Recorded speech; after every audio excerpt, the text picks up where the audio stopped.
મારા નાનકડા વિડીયોમાં તમારું સ્વાગત છે। આજનો વિડીયો નાનકડો એવો છે અને થોડો વરસાદ પણ ચાલુ થઈ ગયો છે। જો મિત્રો આવું વાતાવરણ છે અમારા ગામમાં, વીજળી ધડાકા બધું થાય છે। જો આવું થાય અમારે અહીંયા।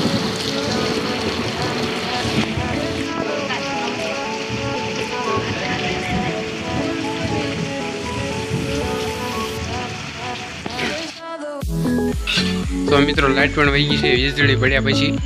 જો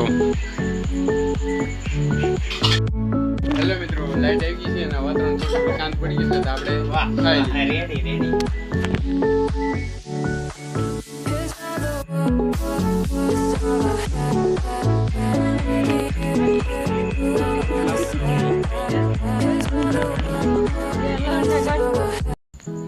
હવે મળીએ નવા વિડીયોમાં।